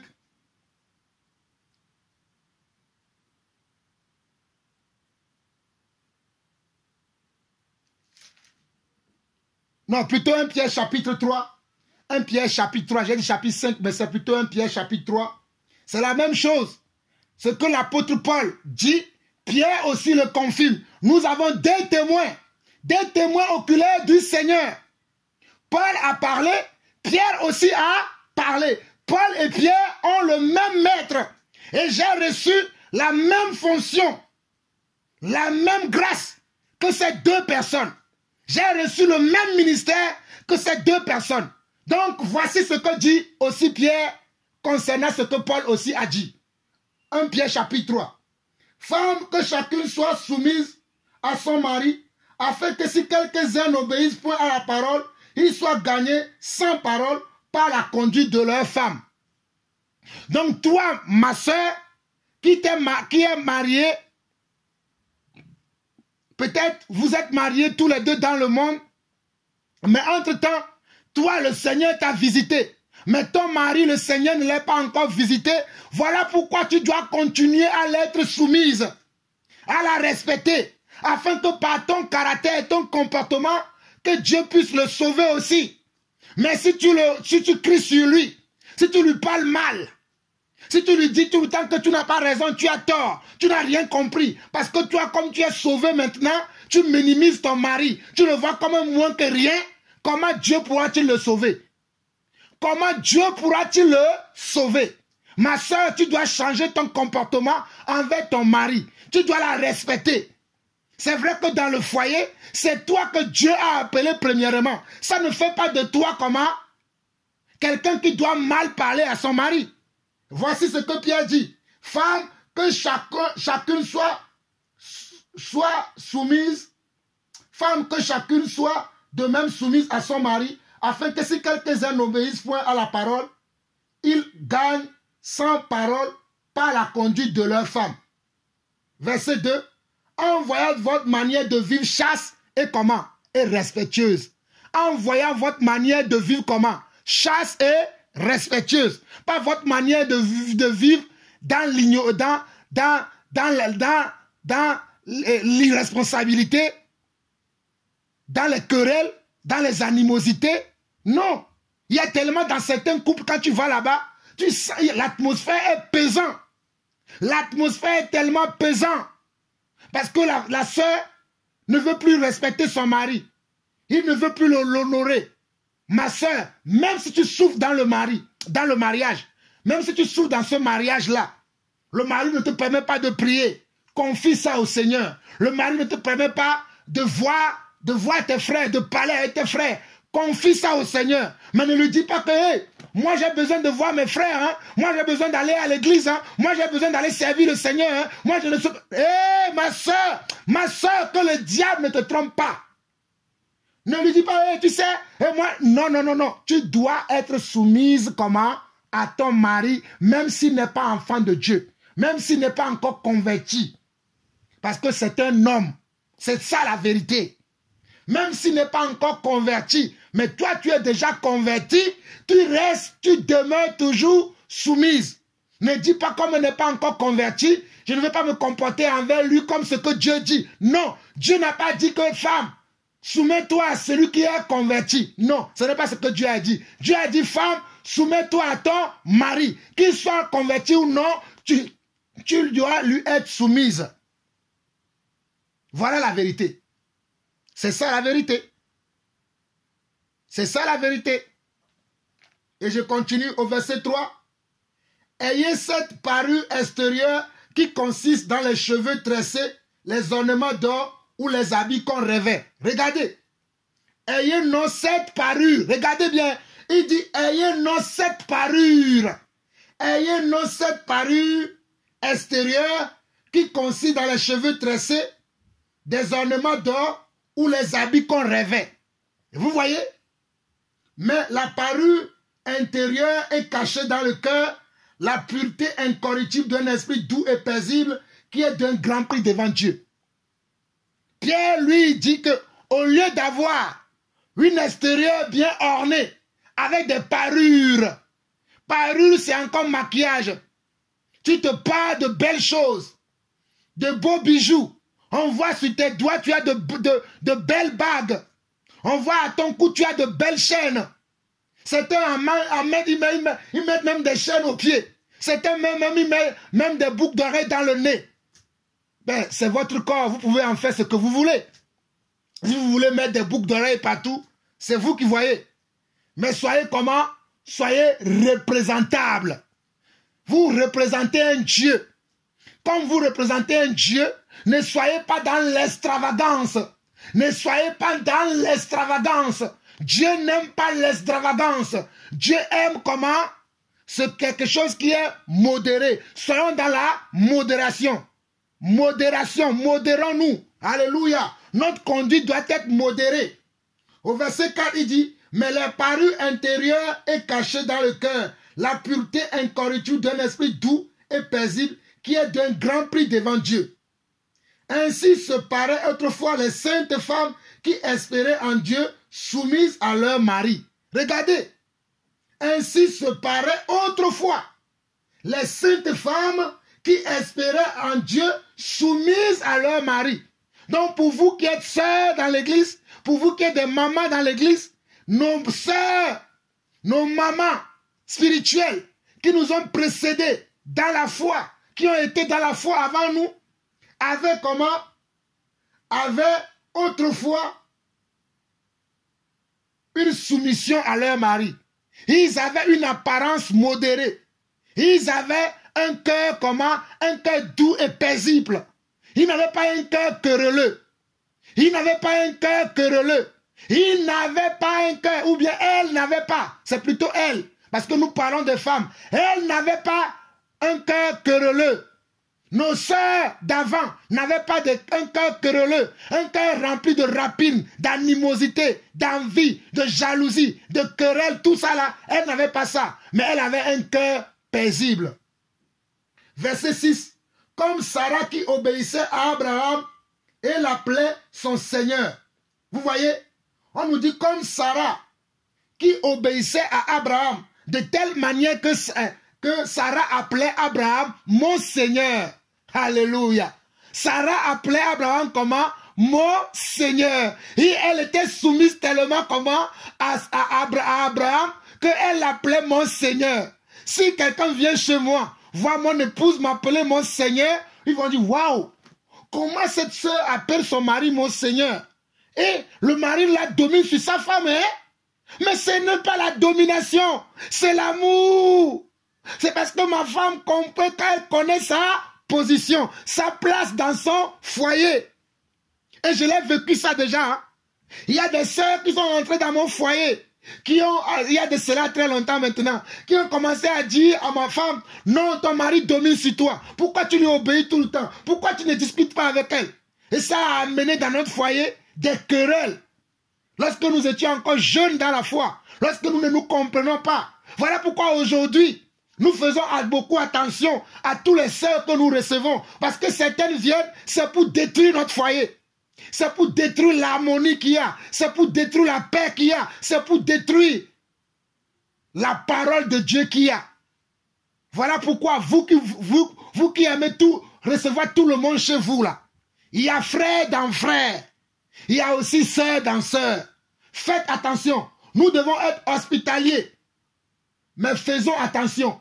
Nous pouvons des fois recevoir le diable chez nous. Et lorsque vous voyez des choses comme ça, levez-vous. Chassez ces personnes. Je vous dis bien, chassez-les. Ne permettez pas que quelqu'un vienne déranger votre foyer. Ne permettez pas que quelqu'un vienne déranger votre couple. C'est ton foyer. Ce n'est pas le foyer d'une soeur ou d'un... C'est ton foyer à toi. Hé, ma soeur, écoute-moi. Hé, toi, écoute-moi. C'est ton foyer. Ce n'est pas le foyer de la soeur là en question. Ce n'est pas le foyer de ce... Non, c'est ton foyer. Donc, c'est à toi de décider dans ton foyer. Tu peux écouter les conseils, mais que les conseils soient conduits par le Seigneur. Que les conseils soient les conseils bibliques. Les conseils qui sont de la saine doctrine. Si tu vois que ces conseils ne sont pas de la saine doctrine, non. Une sœur qui te dit, va fouiller le portable de ton mari, ne le suis pas. Une sœur qui te dit, va voir si ton mari t'aime vraiment, ne suis pas la sœur là en question. Ce sont des mauvais conseils. Une sœur qui te dit, mais pourquoi ton mari ne t'achète pas tous les mois un tel truc? Moi, mon mari m'achète ça. Vous n'êtes pas dans le même foyer. Peut-être ton mari ne gagne pas le même salaire que le frère là en question. Peut-être ton mari est en train de traverser des difficultés. Donc, il y a des choses de fois qu'on ne doit pas comparer. Arrêtons la comparaison. On peut imiter. L'imitation est de Dieu. On peut imiter. Ah oui. L'imitation est de Dieu, mais la comparaison n'est pas de Dieu. Alléluia. L'imitation est de Dieu, mais la comparaison n'est pas de Dieu. L'imitation est de Dieu, mais la comparaison n'est pas de Dieu. Que celui qui a des oreilles pour entendre. Nous continuons. Au verset 6, il dit, comme Sarah qui obéissait à Abraham et l'appelait son Seigneur. C'est d'elle que vous êtes devenues les filles en faisant ce qui est bien, sans vous laisser troubler par aucune crainte. Sans vous laisser troubler par aucune crainte. Marie, montrez à votre tour de la sagesse dans vos rapports avec votre femme, comme avec un sexe plus faible. Honorez-la comme devant aussi hériter avec vous de la grâce de la vie. Qu'il la soit ainsi, afin que rien ne vienne faire obstacle à vos prières. Regardez bien le verset 7. Marie, montrez à votre tour de la sagesse dans vos rapports avec votre femme. Donc toi, Marie, tu dois comment? Être respectueux, sage, patient, encourageant, aimant, conciliant,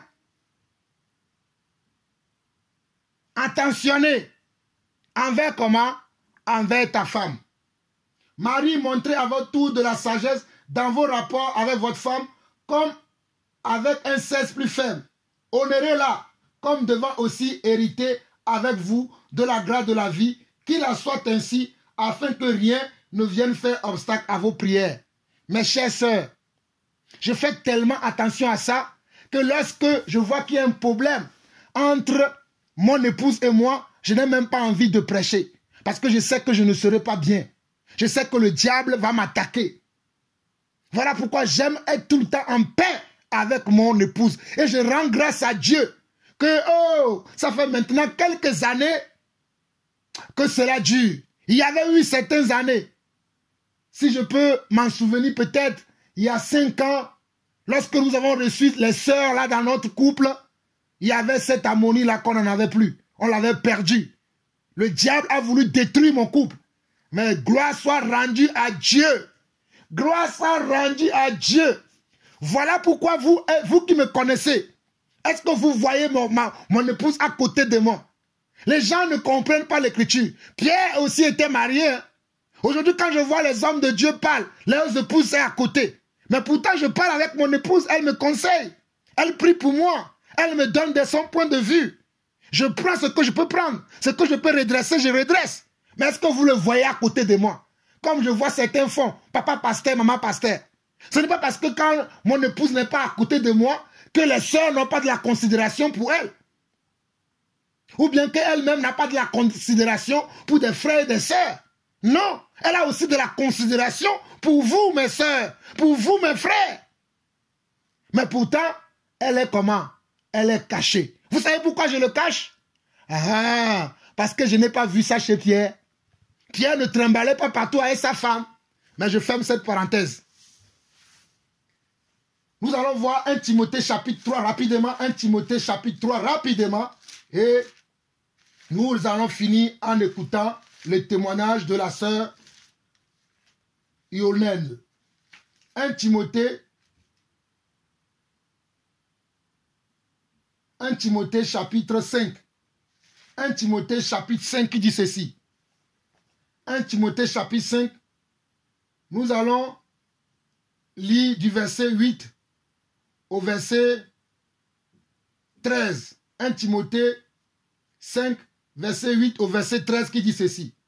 Si quelqu'un n'a pas soin des siens et principalement de ceux de sa famille, il a renié la foi et il est pire qu'un infidèle. Vous regardez là? Si quelqu'un n'a pas comment? Si quelqu'un n'a pas soin des siens, c'est-à-dire n'a pas soin de sa famille, mais il va chanter dans la chorale. Il va dire qu'il va aller faire l'évangélisation. Déjà, l'évangélisation, ce n'est pas pour les femmes. Mais nous verrons ça plus tard. Mais il va dire que moi, je vais aller évangéliser. Il laisse ses enfants à la maison, livrés aux domestiques, et elle est là dehors pour dire qu'elle va aller évangéliser. Tu n'as pas compris ton Seigneur. Ton rôle, c'est d'abord dans ton foyer. On dit, si quelqu'un n'a pas soin des siens, et principalement de ceux de sa famille, il a renié la foi et il est pire qu'un infidèle. Maintenant, si tu t'es bien organisé, que tu as tout préparé pour ta famille, tu as tout organisé, tout est bien en place à la maison, et que tu veux aller accompagner ton conducteur, ton église, tu veux aller exhorter un frère, une sœur, tu veux aller travailler dans la moisson, ça veut dire que tu as bien organisé ta maison. Mais si ta maison est désorganisée, mais tu veux aller prêcher dehors, ta foi ne sert à rien. Vaut mieux pour toi de ne rien faire que celui qui a des oreilles pour entendre, entend ce que l'Esprit dit à l'église. Verset 9. Qu'une veuve pour être inscrite sur le rôle n'est pas moins de 60 ans, qu'elle a été femme d'un seul mari. Vous avez vu que si quelqu'un veut être veuve, les sœurs qui veulent être veuves dans l'église, il faut qu'elle soit mariée d'un seul homme. Pas quelqu'un qui a eu mari sur mari là, non. Il faut que tu sois simplement une femme qui a connu un seul homme. Et moi je dis amen. Nous continuons. Qu'elle soit appliquée à toute bonne œuvre, ayant élevé des enfants, exercé l'hospitalité, lavé les pieds des saints, secouru les malheureux, pratiqué toute espèce de bonne œuvre. Vous voyez? Vous les sœurs qui ne savez pas ce que vous devez faire dans l'église là. Voici un passage que vous devez méditer. qu'elle soit appliquée à toute bonne œuvre, ayant élevé les enfants. Voilà, tes enfants, ce sont les domestiques qui les élèvent.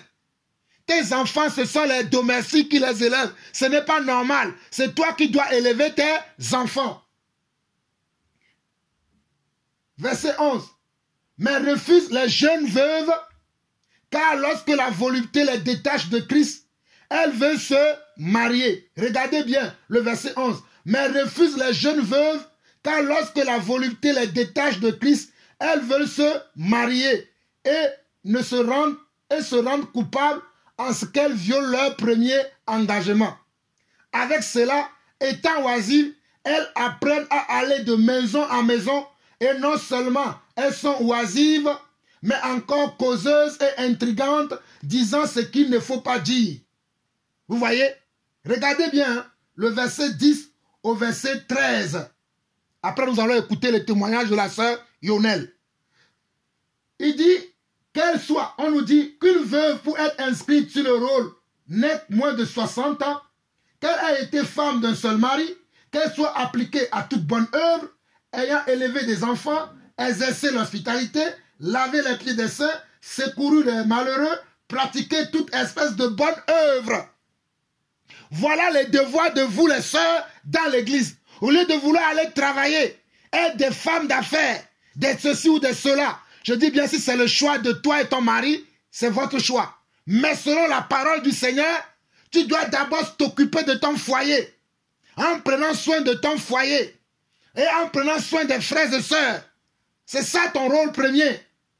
Verset 11. Mais refuse les jeunes veuves. Ceux qui veulent être des jeunes veuves dans l'église, moi je les refuse. Vous le savez déjà. Lorsque la volupté les détache de Christ, elles veulent se marier et se rendent coupables en ce qu'elles violent leur premier engagement.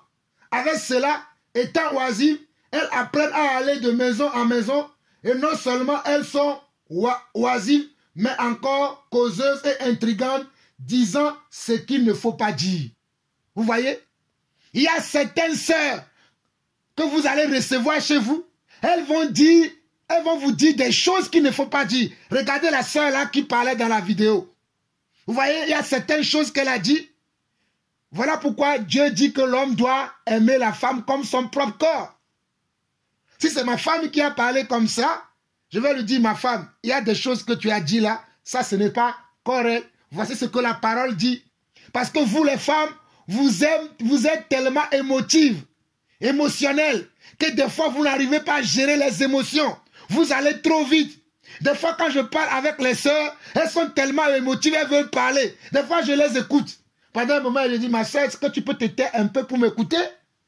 Si je mens vous-même, vous allez voir. Des fois, quand je parle avec les sœurs, je suis tellement patient. Parce que vous êtes tellement émotive. Vous aimez tellement raconter tout ce qui vous passe par la tête. Ce n'est pas tout ce qui vous passe par la tête qui est parfois bon à dire. Des fois, il faut apprendre à cela, fermer un peu. À cela, fermer un peu. Ce n'est pas tout ce qui sort de notre bouche qui est des fois édifiante. Qui est des fois comment? Édifiante. Des fois, il y a des choses qui sortent de nos bouches, elles ne sont pas édifiantes.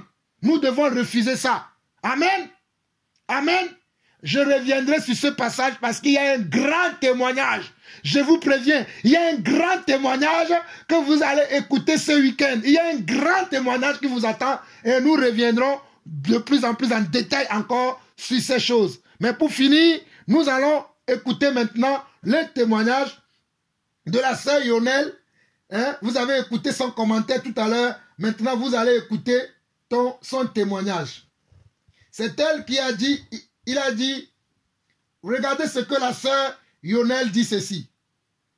D'ailleurs, je fais ce témoignage que tu peux aussi publier, mon frère. C'est l'Éternel Tout-Puissant qui m'a tout enseigné sur le mariage et sur la place de la femme dans son foyer. L'Éternel m'a enseigné et c'est la raison pour laquelle je le reconnais désormais sans honte que le mari est le chef, le Seigneur, le maître de sa femme. Comme Sarah, mes sœurs, n'ayez pas honte d'appeler nos maris Seigneur. Le mariage est magnifique quand on comprend et accepte les enseignants de l'Éternel Tout-Puissant. Moi qui ai des parents divorcés, je haïssais le mariage et j'approuvais le divorce.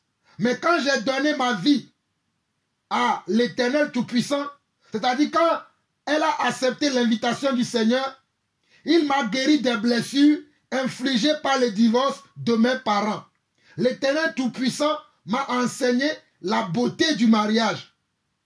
Fidélité, amour, respect, patience. Le tout dans la prière. J'ai dit gloire à la soumission de la femme à son mari. J'ai dit non à l'émancipation de la femme. L'émancipation de la femme est un piège du diable pour détruire les foyers, pour amener les divisions au sein des couples. La vraie femme, selon la Bible, n'a jamais été émancipée et elle ne le sera jamais. Voici les propos de la sœur Yonel que je bénis. Je bénis, car elle a compris la volonté du Seigneur. Tout ce qui est à la femme appartient à son mari. Tout ce qui est à la femme appartient à son mari. La femme dans la Bible a toujours été encadrée. D'abord par son père avant son mariage, puis par son mari après son mariage. Ce n'est pas moi qui le dis. Voici quelqu'un à qui Dieu a enseigné. Voici elle-même, elle témoigne. Oh ma soeur Yonel, que Dieu te bénisse. Elle dit, la femme dans la parole a toujours été encadrée. D'abord par son père avant son mariage, puis par son mari après son mariage. Et même dans la parole, une femme qui faisait un vœu, son mari avait le droit de désapprouver son vœu. C'est-à-dire, donc, vous voyez, la sœur va tellement loin. Elle dit que même dans la parole, si une femme a fait un vœu sans consulter son mari, le mari peut venir dire au sacrificateur qu'elle vient annuler le vœu que sa femme a fait. La femme, oh ma soeur, que Dieu te bénisse. Si une femme fait un vœu sans consulter son mari, elle se dit, bon, je suis enfant de Dieu, je peux faire ce que je veux sans consulter mon mari. Le mari a le droit d'interdire. Voilà pourquoi la sœur dit, et même dans la parole, une femme qui faisait un vœu, son mari avait le droit de désapprouver son vœu. C'est-à-dire donc que l'émancipation est une bêtise, un mensonge, un piège du monde des ténèbres. L'émancipation de la femme ne vient pas de l'Éternel, Tout-Puissant notre Dieu. Alléluia, alléluia, alléluia. Et moi aussi je dis Amen, Amen, Amen, Amen. Nous allons prier. Éternel notre Dieu, nous te bénissons. Tu nous as bénis avec cet enseignement. Tu nous as bénis avec la vidéo de notre sœur de la Côte d'Ivoire que nous bénissons. Seigneur, nous prions que tu lui enseignes de la même manière que tu as enseigné la sœur Yonel, que tu complètes déjà ce qu'elle a reçu et que tu complètes déjà ce que tu lui as donné afin qu'elle soit équilibrée dans son foyer. Éternel mon Dieu, je prie également pour tous mes sœurs, pour ceux-là qui sont déjà dans le mariage, qui ont des difficultés. Papa, je prie maintenant que le diable qui s'est installé dans ce foyer puisse disparaître maintenant au nom de Jésus. Je chasse maintenant tout esprit mondain, tout esprit de rébellion, tout esprit de non-soumission qui est dans le foyer, de manque d'amour, de manque de considération, de manque de respect dans le foyer. Au nom de Jésus, hey, Shandarabahande, au nom de Jésus, je vous chasse maintenant. Vous quittez le foyer de mes frères, vous quittez le foyer de mes soeurs, vous quittez la maison de mes soeurs. Au nom de Jésus, l'amour de Dieu est là, la parole de Dieu est là, l'amour de Dieu est là, la parole de Dieu prend place maintenant au nom de Jésus-Christ. Au nom de Jésus-Christ. Au nom de Jésus-Christ. Au nom de Jésus-Christ. Alléluia. Alléluia. Père, merci encore pour ce moment. Reçois la gloire. Merci pour les témoignages qui vont venir. Merci parce que Père, lorsque tu dis quelque chose, tu l'accomplis. Tu n'es pas un Dieu pour mentir. Et Seigneur, tout ce que tu as dit aujourd'hui, tu vas le faire. Merci parce que tu m'as utilisé pour recadrer tes enfants, pour corriger, pour enseigner, pour convaincre. Je te dis merci d'avance pour les miracles que tu vas produire, pour les délivrances que tu vas produire et pour les témoignages qui vont encore arriver en masse et en masse. Nous finissons avec ce cantique que nous avons composé que le Seigneur nous a donné, moi et le frère Sébastien, nous finissons avec ce cantique. Soyez bénis, soyez abondamment bénis. Nous rentrons dans le lieu très saint. Nous entrons par le sang de l'agneau. Nous entrons dans le lieu très saint. Nous entrons par le sang de l'agneau. Oh, nous entrons dans le lieu très saint. Nous entrons par le sang de l'agneau. Nous entrons dans le lieu très saint. Nous entrons par le sang de l'agneau. Oh, nous adorons le Dieu très saint. Nous adorons le Dieu très haut. Nous adorons le Dieu très saint. Nous adorons le Dieu très haut. Puis haut, puis haut, puis haut, puis haut,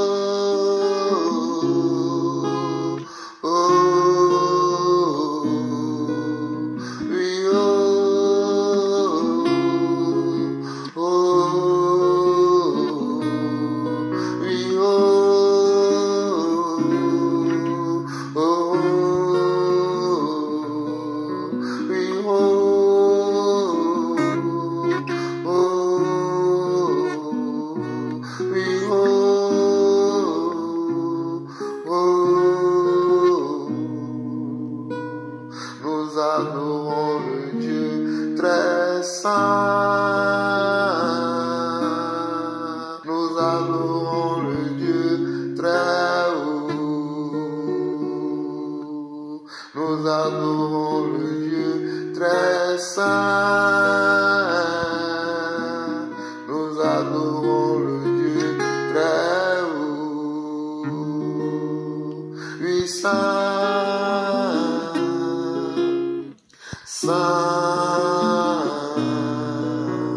oui, saint, saint, saint, saint,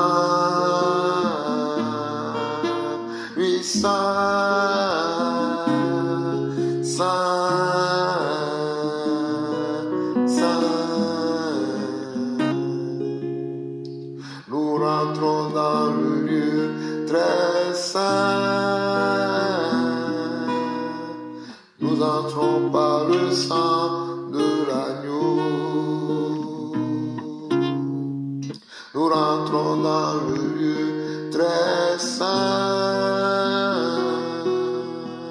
Nous entrons par le sang de l'agneau. Nous entrons dans le lieu très saint. Saint,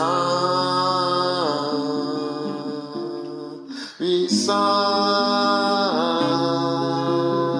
oui, saint, oui, saint, tu es saint,